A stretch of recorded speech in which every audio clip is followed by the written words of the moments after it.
അപ്പോൾ ഫ്രണ്ട്സ്, അപ്പോൾ നമ്മൾ കഴിഞ്ഞ ക്ലാസ്സിൽ എങ്ങനെയാണ് ടെംപ്ലേറ്റ് ഉണ്ടാക്കാമെന്ന് പഠിച്ചു. ഇനി അടുത്ത കാര്യം, ഒന്നാമത് നമുക്കൊരു ബ്രോഡ്കാസ്റ്റ് ചെയ്യണമെങ്കിൽ ടെംപ്ലേറ്റ് വേണം. രണ്ടാമത് നമുക്ക് എന്താ വേണ്ടത്? കോൺടാക്ട്സ് വേണം. നമുക്കൊരു സെറ്റ് ഓഫ് കോൺടാക്റ്റോ അല്ലെങ്കിൽ സെറ്റ് ഓഫ് ഡാറ്റാബേസോ ഉണ്ടെങ്കിലല്ലേ അവർക്കല്ലേ നമുക്ക് ഈ ബ്രോഡ്കാസ്റ്റ് ചെയ്യാൻ പറ്റുള്ളൂ. സോ അതിനുവേണ്ടി നമ്മൾ എന്ത് ചെയ്യുന്നു? കോൺടാക്ട്സ് എന്ന് പറയുന്ന ഓപ്ഷൻ ക്ലിക്ക് ചെയ്യുന്നു മേലത്തെ.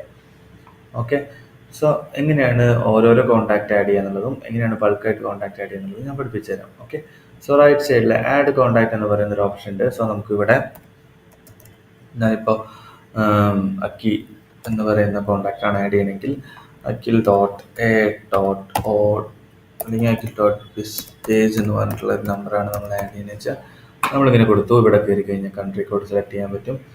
കൺട്രി കോഡ് സെലക്ട് ചെയ്ത് കഴിഞ്ഞിട്ട് ഡിഫോൾട്ടായിട്ട് 809087654321 ഇങ്ങനെ ഒരു നമ്പറാണ് ഞാൻ ആഡ് ചെയ്യുന്നത് വെച്ചാൽ ഇങ്ങനെ നമ്പർ ആഡ് ചെയ്യാം, സേവ് കൊടുക്കാം. ഇങ്ങനെ ഡയറക്റ്റായിട്ട് നമുക്ക് ഇത് സേവ് കൊടുക്കാൻ വേണ്ടി പറ്റും. ഇനി ഇതിൽ തന്നെ നമുക്ക് ഇവിടെ എഡിറ്റ് ചെയ്യാനുള്ള ഓപ്ഷൻ ഉണ്ട്. എഡിറ്റ് കൊടുക്കാം, എല്ലോ ബ്രോഡ്കാസ്റ്റും എല്ലോ SMS കൊടുക്കാം. അല്ലെങ്കിൽ വേറെ പുതിയ ആട്രിബ്യൂട്ട്സ് ഉണ്ടെങ്കിൽ അതും ആഡ് ചെയ്യാം. അങ്ങനെ നമുക്ക് പേരും അതേപോലെ വാല്യൂം ആഡ് ചെയ്തിട്ട് സേവ് കൊടുക്കാം. ഓക്കെ, അങ്ങനത്തെ ഒരു ഓപ്ഷനും ഇവിടെ അവൈലബിൾ ആണ്. അപ്പോൾ ഇങ്ങനെ നമുക്ക് കോൺടാക്ട്സിനെ ആഡ് ചെയ്യാൻ പറ്റും. അതല്ല, ബൾക്കായിട്ടാണ് നമുക്ക് കോൺടാക്ട്സിനെ ആഡ് ചെയ്യേണ്ടതെങ്കിൽ അതിനുള്ള ഓപ്ഷനും വാറ്റിയിൽ അവൈലബിൾ ആണ്. ഓക്കെ, സോ ഞാനൊരു ബ്രോഡ്കാസ്റ്റ് സെൻഡ് ചെയ്യുന്ന സമയത്ത് ആയിരിക്കുമല്ലോ നമുക്ക് ബൾക്കായിട്ട് വേണ്ടി വരും. ഞാനിപ്പോൾ എനിക്കൊരു ആഫ്രിക്കയിലുള്ള ഒരു സെറ്റ് ഓഫ് ഡാറ്റയാണ് ഇതിൽ ആഡ് ചെയ്യേണ്ടതെങ്കിൽ ഇമ്പോർട്ട് എന്ന് പറയുന്ന ഒരു ഓപ്ഷൻ ഉണ്ട്. അതൊന്ന് ക്ലിക്ക് ചെയ്ത് കഴിഞ്ഞ് ഇമ്പോർട്ട് ഫ്രം CSV ഫയൽ മാത്രമാണ് വാറ്റിയിൽ സപ്പോർട്ട് ആവുള്ളത്. ഓർത്ത് വയ്ക്കുക, എക്സൽ ഫയലും അതേപോലെ ബാക്കിയുള്ള ഫയലുകളൊന്നും ആവില്ല. അപ്പോൾ നമ്മൾ CSV ഫയൽ എടുക്കുക. ഇതിൽ ഡിഫോൾട്ടായിട്ടൊരു ടെംപ്ലേറ്റ് ഉണ്ട്. അപ്പോൾ ഡൗൺലോഡ് സാമ്പിൾ CSV എന്ന് പറഞ്ഞിട്ട് ഇവിടെ തന്നെ കിട്ടും.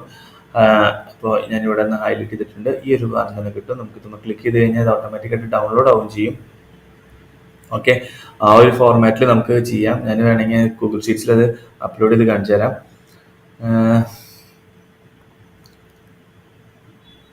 ഷീറ്റ്സ് എടുത്തിട്ട് ന്യൂ ഷീറ്റ്സ് എടുത്തിട്ട് ഇവിടെ ഫയലിൽ ക്ലിക്ക് ചെയ്ത് ഇമ്പോർട്ട് എന്ന് പറയുന്ന ഓപ്ഷൻ കൊടുത്തു. ഇത് നമ്മൾ നേരത്തെ ഡൗൺലോഡ് ആയിട്ടുള്ള ആ സാമ്പിൾ CSV തന്നെ അപ്ലോഡ് ചെയ്തു. റീപ്ലേസ് കറന്റ് ഷീറ്റ് എന്നിട്ട് കൊടുത്തു. നിങ്ങളുടെ ഇഷ്ടത്തിന് കൊടുക്കാം കേട്ടോ. അപ്പോൾ ഇതാണ് ഡിഫോൾട്ട് ആയിട്ടുള്ള ഒരു ടെംപ്ലേറ്റ് എന്ന് വന്നു കഴിഞ്ഞാൽ, അതായത് കൺട്രി കോഡ് എന്ന് ഈ ഹെഡർ ഒരിക്കലും എഡിറ്റ് ചെയ്യാൻ പാടില്ല. എഡിറ്റ് ചെയ്ത് കഴിഞ്ഞിട്ടുണ്ടെങ്കിൽ ഇറർ വരാനുള്ള സാധ്യത കൂടുതലാണ്. ഇവിടെ കൺട്രി കോഡിൻ്റെ അവിടെ നമ്മുടെ രാജ്യത്തിൻ്റെ, ഇപ്പോൾ US ആണെങ്കിൽ +1, പ്ലസ് ഇല്ലാണ്ട് 1 ആഡ് ചെയ്യുക.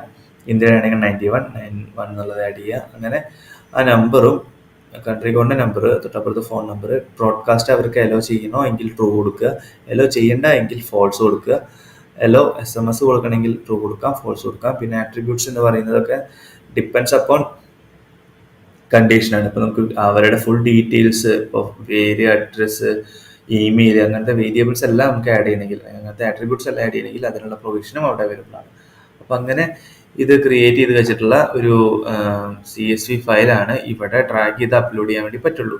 അങ്ങനെ അപ്ലോഡ് ചെയ്താൽ മാത്രമാണ്. ഇപ്പോൾ നമ്മൾ നേരത്തെ ഡൗൺലോഡ് ചെയ്ത അതേ ഫയൽ തന്നെ കോൺടാക്ട് സാമ്പിൾ തന്നെ അപ്ലോഡ് ചെയ്ത് കാണിച്ചു തരാം. കണ്ടോ, അപ്ഡേറ്റ് റെക്കോർഡ്സ്, അതേപോലെ സ്കിപ്പ് റെക്കോർഡ് എന്ന് പറഞ്ഞിട്ട് 2 ഓപ്ഷൻ ഉണ്ട്. ഞാനിപ്പോൾ ഇതിൽ ഓൾറെഡി ഇതൊരു ഡിഫോൾട്ട് ആയിട്ടുള്ളതുകൊണ്ട് തന്നെ ഞാൻ സ്കിപ്പ് റെക്കോർഡ്സ് കൊടുക്കുന്നു. മാപ്പ് കോളം കണ്ടോ, ഓരോ കോളംസും ഇതേപോലെ മാപ്പ് ചെയ്തെടുക്കും.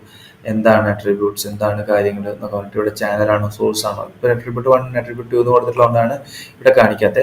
അല്ലാത്തത് ഇതിൻ്റെ ഉള്ളിൽ വാറ്റിയിൽ ഓട്ടോമാറ്റിക് ആയിട്ടുള്ള കോളംസിനെ ഇത് അപ്ഡേറ്റ് ചെയ്യാൻ വേണ്ടി സഹായിക്കും. എന്നിട്ട് കൺഫേം ഇമ്പോർട്ട് എന്ന് കൊടുത്തു കഴിഞ്ഞാൽ ആ ഒരു കോളത്തിനെ സെലക്ട് ചെയ്തിട്ട് കൺഫേം കൊടുക്കും. കണ്ടോ, അപ്പം ഇത്ര നമ്പർ ആഡ് ആയിരുന്നു. ഇതിൽ ഓൾറെഡി ആ ഫോർമാറ്റ് എടുക്കുന്നതുകൊണ്ട് സ്കിപ്പ്ഡ് എന്ന് പറഞ്ഞിട്ട് കാണിച്ചത്. ഇങ്ങനെയാണ് ഇമ്പോർട്ട് ചെയ്യുക. എക്സ്പോർട്ട് ചെയ്യുക എന്ന് പറഞ്ഞു കഴിഞ്ഞാൽ ഇതിലുള്ള കോൺടാക്ട്സിനൊക്കെ എക്സ്പോർട്ട് ചെയ്യണമെങ്കിൽ നമുക്ക് എക്സ്പോർട്ട് എന്ന് പറയുന്ന ഒരു ബട്ടൺ ഉണ്ട്. ഫിൽറ്റർ ചെയ്യണമെങ്കിൽ ഫിൽറ്റർ ചെയ്യാം, അല്ലെങ്കിൽ ഓൾ കോൺടാക്ട്സിന് കൊടുക്കുക, അങ്ങനെ കൊടുക്കാം. എന്നിട്ട് അപ്ലൈ കൊടുത്തു കഴിഞ്ഞാൽ നമുക്ക് നമ്മുടെ കോൺടാക്ട്സ് ലിസ്റ്റിനും ഇതേപോലെ തന്നെ അപ്ലോഡ് ആയിട്ട് എല്ലാം എക്സ്ട്രാക്ട് ചെയ്ത് നമുക്ക് കിട്ടുകയും ചെയ്യും. ഇതൊരു നല്ലൊരു ഡാറ്റാബേസ് ആണ് കോൺടാക്ട്സ് എടുത്ത് വെക്കാൻ വേണ്ടിയിട്ട്. അപ്പോൾ അതിന് വേണ്ടിയിട്ട് നമുക്ക് വാറ്റി യൂസ് ചെയ്യാൻ വേണ്ടി പറ്റും. അപ്പോൾ ഇങ്ങനെയാണ് ഒരു കോൺടാക്റ്റ് വാറ്റിയിലുള്ള അപ്ലോഡ് ചെയ്യുക. നിങ്ങളിത് മസ്റ്റായിട്ട് ട്രൈ ചെയ്ത് നോക്കി നോക്കണം. എന്നിട്ട് പറയണം എങ്ങനെയുണ്ട് എന്നുള്ളത്. എന്തെങ്കിലും ഡൗട്ട്സ് എന്തെങ്കിലും ഉണ്ടെന്ന് വെച്ചിട്ടുണ്ടെങ്കിൽ ഇവിടെ വാച്ച് ട്യൂട്ടോറിയൽ എന്ന് പറഞ്ഞ ഓപ്ഷൻ ഉണ്ട്. അതിൽ കയറിയിട്ട് നമുക്ക് തപ്പാനും പറ്റും. എങ്ങനെയാണെന്നുള്ളത് കുറച്ചും ഡീപ്പായിട്ട് പറയാൻ പറ്റും. അല്ലെങ്കിൽ റൈറ്റ് സൈഡിലൊരു ചാറ്റ് ഐക്കൺ ഉണ്ട്. ഇവിടെ നമുക്ക് സെർച്ച് ചെയ്യാൻ നമുക്ക് പറ്റുന്ന എന്താ ഇഷ്യൂസ് എന്ന് വെച്ചാൽ അതിന് വേണ്ടിയിട്ടുള്ള സപ്പോർട്ടും ഒരു കറക്റ്റായിട്ട് തരും. അപ്പോൾ താങ്ക് യു ഗൈസ്. നിങ്ങൾക്ക് ഇത് ഈ ക്ലാസ് യൂസ്ഫുൾ ആയെന്ന് വിചാരിക്കുന്നു. എന്തെങ്കിലും ഡൗട്ട്സ് ഉണ്ടെങ്കിൽ മസ്റ്റായിട്ട് ഞങ്ങളെ ബന്ധപ്പെടണം. ഞാൻ ഇതിനെപ്പറ്റി ഡീറ്റെയിൽ ആയിട്ട് പിന്നെയും പറഞ്ഞു തരും. അപ്പോൾ നമുക്ക് അടുത്ത ക്ലാസ്സിൽ ഇതിൻ്റെ അടുത്ത സ്റ്റേജിലേക്ക് കിടക്കാം. Okay guys, thank you.